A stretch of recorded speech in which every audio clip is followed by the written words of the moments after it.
ጤና ይስጥልን እንደምን አላችሁ የተወደዳችሁ ተመልካቾች ከአማራ ሚዲያ ኮርፖሬሽን ደሴ ስቱዲዮ ለሰዓቱ ያዘጋጀናቸውን ዜናዎች ወደ እናንተ እናደርሳለን። ከዜናዎቹ ጋር ደጀናንባቸው አብሬያችሁ ቆያለሁ። እንድትከታተሉን የአክብሮት ግብዣችን ነው። ለሀገር አንድነት መጠናከርና ለአብሮነት መጎልበት ወጣቶች የበኩላቸውን ድርሻ መወጣት እንዳለባቸው ብልጽግና ፓርቲ ጠየቀ። የአማራ ክልል ከፍተኛ የሥራ ኃላፊዎች በወቅታዊ ክልላዊና ሀገራዊ የሰላምና የልማት ጉዳዮች ላይ በኮምቦልቻ ከተማ ከወጣቶች ጋር ተወያይተዋል። ተመስገን አሰፋ። የአማራ ክልል ከፍተኛ የሥራ ኃላፊዎች በወቅታዊ ክልላዊና ሀገራዊ የሰላምና የልማት ጉዳዮች ላይ በኮምቦልቻ ከተማ ከወጣቶች ጋር ተወያይተዋል። የውይይቱ ተሳታፊዎችም ወጣቱን አሳታፊ ያደረጉ ስራዎችን በማከናወን ተጠቃሚ ማድረግ እንደሚገባ አንስተዋል። ወጣቱ ስራ አጥ ከሆነ ወዴት ነው የሚሄደው? ወደ መቃሚያ ቤቶች፣ ወደ ብልግና ቤቶች ነው የሚገባው። ይሄንን በስነ ስርዓት መንግስት አስቦበት ይሄን ትውልድ ሊቀርጸው ሊያስተካክለው ይገባል። በተለይ ጫት በጣም ትውልዱን እየገደለ ነው ያለው። ህግ ወጥቶለት ወይ ትልቅ በቀረጽም ይሁን በምንም ሊጠፋልን ይገባል ከከተማችን ላይ። የሱስን ጉዳይ በጣም አጥብቆ ሊሰራበት ይገባል። ስለ ሰላም አልተሰራም፣ ሊሰራም ይገባል። ከጎናችሁ እንድንሆን ደግሞ ከጎናችን ልትሆኑ ይገባል። ማንም መንግስት አሁን ወጣቱን አልተከታተለም።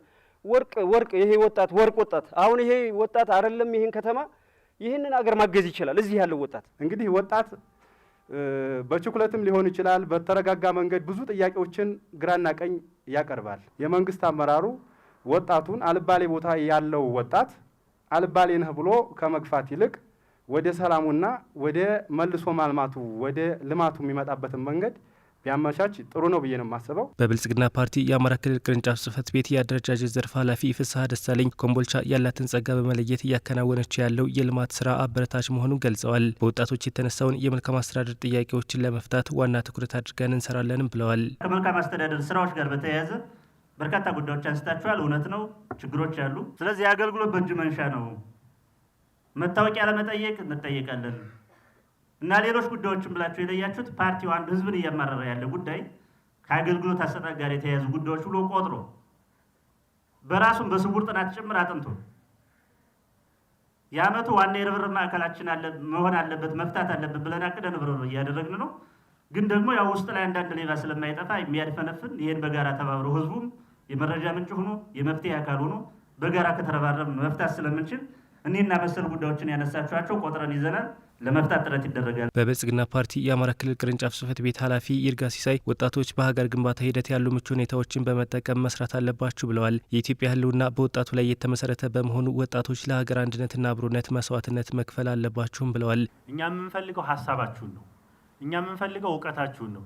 ጉልበታችሁን እንፈልጋለን። ከእናንተ መንግስትን ደግፋችሁ እናንተ እንድትለወጡ እንፈልጋለን። ራሳችሁንም ሰፖርት እያደረጋችሁ የሚፈጠርላችሁን ምቹ ሁኔታ እየፈጠራችሁ በዛ ልክ እንድትለወጡ እንድታድጉ እንፈልጋለን። ወጣቶች፣ ሴቶችም ወንዶችም ማለት ነውና ይሄ መሆን አለበት። በጥቅሉ አደራ እምላችሁ ሁል ጊዜም ለዚህ ሀገር አንድነት መስዋዕትነት መክፈል አለባችሁ። አደራ እምላችሁ ለዚህ ክልል አብሮነትና አንድነት መስዋዕትነት መክፈል። ከወጣቶች ብዙ ተስፋ አለን ያሉት አቶ ይርጋ በክልሉ ያለውን ጸጋ ለመጠቀም በአንድነት እንስራ፣ ሰላምን እናስፍን ሲሉም ጥሪ አቅርበዋል። ያለፉት 2 ዓመታት ደግሞ ብዙ ተምረንበታል። ሰሜኑ ጦርነት አስተምሮናል። ከዚህ ትምህርት በመውሰድ በቀጣይ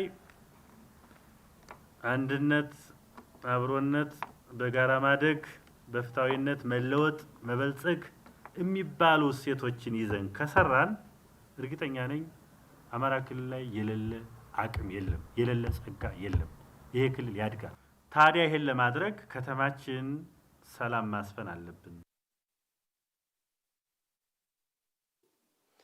መጪውን የገና በዓል በድምቀት ለማክበር የቅድመ ዝግጅት ስራዎች እያከናወነ መሆኑን የላሊበላ ከተማ አስተዳደር አስታወቀ። የላሊበላ ከተማና አካባቢው ሰላም አስተማማኝ መሆኑንም ከተማ አስተዳደሩ ገልጿል። አበሻንን ላይ ተጨማሪ ዘገባ አለው።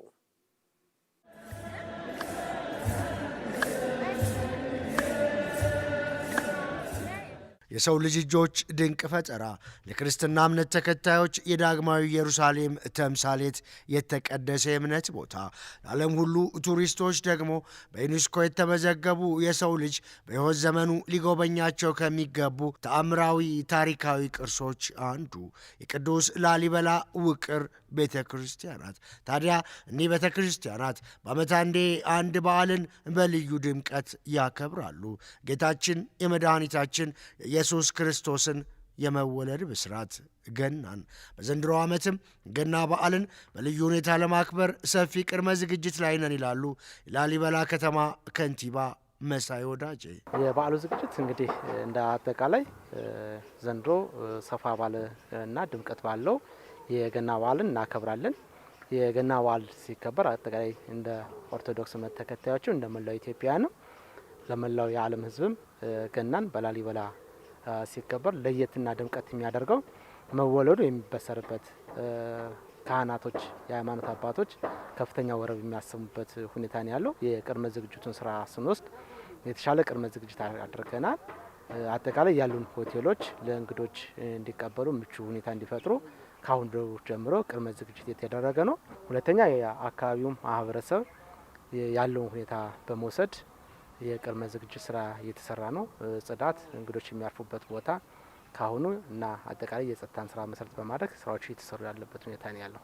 እንግዳ መቀበልን ከንጉሱም ከቅዱሱም ላሊበላ የወረስነው እሴታችን ነው ያሉት የላሊበላው ከንቲባ መሳይ እንደተለመደው እግር አጥበን ምግብ አብልተን እንግዶቻችንን እንቀበላለንም እንሸኛለንም ብለዋል። እንግዲህ ላሊበላ ከሚታወቅበትና አንዱ ትልቁ ነገር ተምሳሌትም የሚሆነው ገና በላሊበላ ሲከበር እንግዶች በሁሉም በአራቱም አቅጣጫ የሚገቡ እንግዶች የመጀመሪያው በር ላይ ቁጭ ብለው ወጣቶች፣ አዛውንቶችና ከፍ ያሉ ሰዎች፣ የሃይማኖት አባቶች ተገኝተው የእግር አጠባ ስነ ስርዓት ያካሄዳሉ።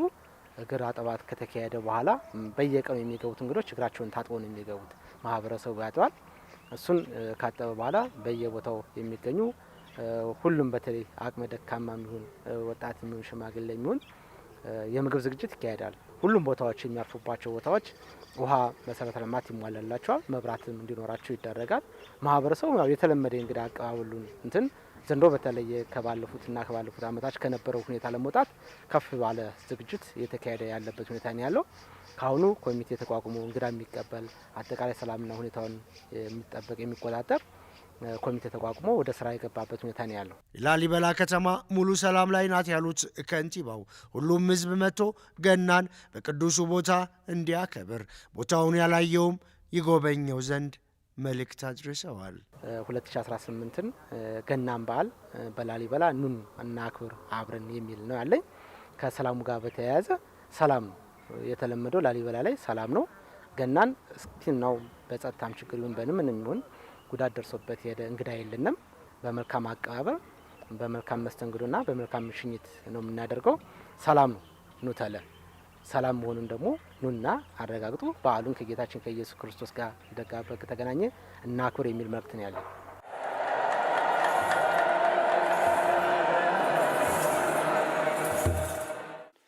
በርካታ ሀገራት ተራሮችን በማልማት ከዘርፉ እየተጠቀሙ ቢሆንም በተራራ ጸጋዎቿ የአፍሪካ ማማ ተብላ የምትጠራው ኢትዮጵያ ግን ብዙ ስራ እንደሚጠበቅባት ይነገራል። ዓለም አቀፍ የተራሮች ቀን እንደ አውሮፓውያኑ አቆጣጠር ከ1992 ጀምሮ በየዓመቱ በፈረንጆቹ ታህሳስ 11 ቀን ተራሮች ስለሚሰጡት ጥቅም ግንዛቤ ለማስጨበጥ በማለም በመላው ዓለም ይከበራል። ባልደረባችን መስዑድ ጀማል ቀኑን አስመልክቶ ተከታዩን ዘገባ አዘጋጅቷል። አብረን እንከታተል። ተራሮች ለእይታ ከመማረክ ባለፈ ዘርፈ ብዙ ፋይዳዎች አሏቸው። በውስጣቸው የተለያዩ የእጽዋት ዝርያንና እንስሳትን ያቀፉ ናቸው። ስለዚህ በተራራዎች ውስጥ ያለውን ብዝሃነት ያወቀ ተራሮች መዳረሻዎቹ ናቸው።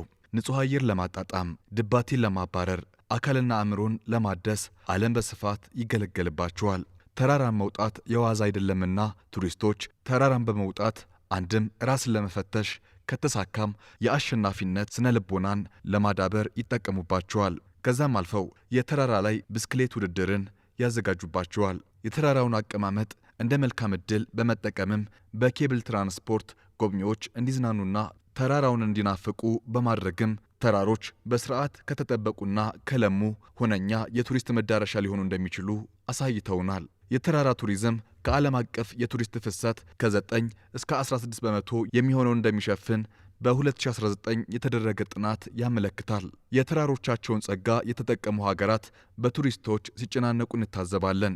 ቻይና፣ ኔፓል፣ ስዊዘርላንድ እንዲሁም አፍሪካዊቱ ሀገር ታንዛኒያን ጨምሮ በተራሮቻቸው የቱሪስቶችን ቀልብ በመሳብ ከፊት ይገኛሉ። ከዛም ባለፈ ተራሮች ከፍተኛ የውሃ ምንጭም ናቸው። የዓለም የምግብና ግብርና ድርጅት እንደሚለው ተራራዎች 1.1 ቢሊዮን ለሚሆኑ ነዋሪዎቻቸው መጠለያና ምግብ ከማቅረብ ባሻገር በሜዳማ ስፍራዎች ለሚኖሩ ቢሊዮኖችም ንጹህ ውሃና ቁጥር ስፍር የሌለው የኃይል ምንጮችን በማቅረብ በተዘዋዋሪ ጥቅም ይሰጣሉ። ይህ ሲሆን ተራሮቻችንን መንከባከብ የቅንጦት ሳይሆን ለሕልውናችን ስንል የምንከውነው ተግባር ይሆናል ማለት ነው። ተራሮች የተፈጥሮ ታዳሽ ኃይልን ለማመንጨትም በእጅጉ የተመቹ ናቸው። ከንፋስና ከፀሐይ የኃይል ምንጭን ለማግኘት ተራሮች መንገዱን ቀላል አድርገውታል። በተለይ ታዳሽ የኃይል ምንጭ ለምትከተለው ኢትዮጵያ ያሏትን ተራሮች አልተጠቀመችባቸውም ማለት ይቻላል። ከጥቂት 10 ዓመታት በፊት ኢትዮጵያ የነበራት የተፈጥሮ ደን ሽፋን ሰፊ ነበር። ነገር ግን ተፈጥሮ የሰጠችንን ሀብት በአግባቡ ከመጠቀም ይልቅ ተራሮቻችንን ስንመነጥርና ስናራቁት ቆይተናል። ሆኖም ባለፉት ተከታታይ ዓመታት እየተሰሩ ያሉ የአረንጓዴ አሻራ ስራዎች ዛሬ ላይ ሆነን ተስፋን እንድንሰንቅ አድርገውናል። የባለብዙ ተራሮች ባለጸጋዋ የአፍሪካ ማማ የሚል መጠሪያ የተሰጣት ኢትዮጵያ ከተራሮቿ ምን ተጠቀመች? ለምንስ አገልግሎት አዋለቻቸው? የብዙዎቻችን ጥያቄ ነው። በተለይ ከአካባቢ ብክለት ነጻ ታዳሽ ኃይል ለመጠቀም እየታተረች ላለችው ኢትዮጵያ በርካታ ተፈጥሯዊና ሰው ሰራሽ የቱሪስት መዳረሻ አላት። ነገር ግን የተሰጧትን የተራራ ጸጋዎች በበቂ ሁኔታ አልምታ ተጠቅማባቸዋለች ማለት አያስደፍርም። ነገር ግን ከመቅረት ማርፈድ ይሻላልና ተራሮቻችን እምቅ የምጣኔ ሀብት ምንጭ እንዲሆኑ ማድረግ ይቻላል። ሁሉም ባለድርሻ አካል የበኩሉን ቢወጣ ተራሮቻችን የኃይልና የገቢ ምንጮቻችን የሚሆኑበት እድል ሰፊ ነው። የፊንጢጣ ኪንታሮት በደም ስሮች እብጠትና በሆድ ድርቀት ምክንያት እንደሚከሰት የሕክምና ባለሙያዎች ይናገራሉ። በሽታውን ለመከላከል አመጋገብ ማስተካከልና ውሃ አብዝቶ መጠጣት እንደሚገባም የዘርፉ ምሁራን ይመክራሉ። ፊኒክስ ሀየሎም ከሕክምና ባለሙያ ጋር ቆይታ አድርጋ ተከታዩን አዘጋጅታለች። ኪንታሮት በተለያዩ የሰውነት ክፍሎች ላይና በተለይ ደግሞ የደም ስሮች በሚያብጡበት ጊዜ በፊንጢጣ ላይ የሚከሰት የህመም አይነት ነው። የፊንጢጣ ኪንታሮት በውጫዊ ወይም ውስጥ ላይ የሚፈጠር ሲሆን 4 አይነት ደረጃዎች እንዳሉትም የህክምና ባለሙያዎች ያስረዳሉ። የኪንታሮት ህመምን በተመለከተ ያነጋገርናቸው የቀዶ ጥገና ስፔሻሊስት ዶክተር ካሳሁን ገረመው ኪንታሮት በሆድ ድርቀት አማካኝነት በሚመጣ ግፊት ሊከሰት እንደሚችልም ይናገራሉ። መንስኤው በግፊት ፕሬዠር ምክንያት የሚመጣ ሲሆን በዚያ ምክንያት ሄሞሮይድ ወይም ኪንታሮት ያብጣል እና የክብደት ፊንጢጣ አካባቢ የመክበድና ዲስኮምፈርት ወይም ምቾት ያለመስጠት ስሜት የመቆርቆር ስሜት ይሰማቸዋል። አንድ ሁለተኛ ደግሞ የመድማት ባህሪ ያለው ኪንታሮት ይደማል እና ሰዎች ተጸዳርተው ሰገራቸውን ፊንጢጣቸውን በሚጠርጉበት ወቅት በሶፍቱ ላይ ደም ተቀብቶ ሊያገኙ ይችላል። በሰገራውም ላይ ደም ተቀብቶ ሊያዩ ይችላሉ። አንዳንዴ ደግሞ ኢቺንግ ወይም ደግሞ ማሳከክ ባህሪ ይታየዋል። የኪንታሮት ህመምን በባህላዊ መንገድ ለማከም መሞከር የህክምና ሂደቱን ፈታኝ ሊያደርጉ ከሚችሉ ሁኔታዎች መካከል በቀዳሚነት ይጠቀሳል ያሉት የቀዶ ጥገና ስፔሻሊስቱ ዶክተር ካሳሁን ገረመው የኪንታሮት ህመም ሲከሰት ወደ ህክምና ተቋም መሄድ ተገቢ ስለመሆኑም አንስተዋል። የባህል ህክምናን በተመለከተ ኢሚዲየት ያለው ችግር መድማትና የደም ማነስ ያስከትልባቸውና ይመጣሉ። መጀመሪያ ይጠባል። በቀጭኑ ሰገራ ሲወጡ ሲታገሉ ይኖራሉ፣ ሲሰቃዩ ይኖራሉ እና እንዲህ አይነት ነገሮችን ያለን ይሄ በአብዛኛው እኛ በህክምና አንመክርም።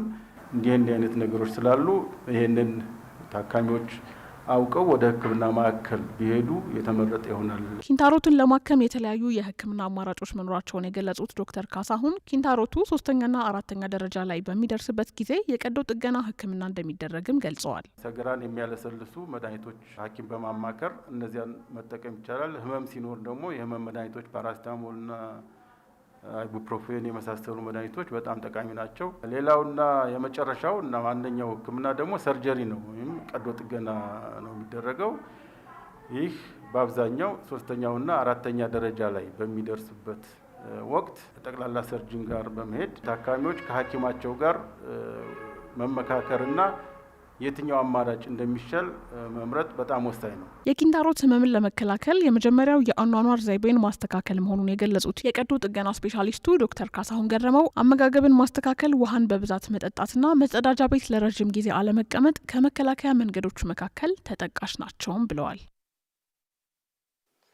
የተወደዳችሁ ተመልካቾች ከአማራ ሚዲያ ኮርፖሬሽን ደሴ ስቱዲዮ ለሰዓቱ ያዘጋጀናቸው ዜናዎች የተከታተላችኋቸውን ይመስላሉ። አብራችሁን ስለቆያችሁ ከልብ እናመሰግናለን። ደጀን አምባቸው ነበርኩ። ጤና ይስጥልን።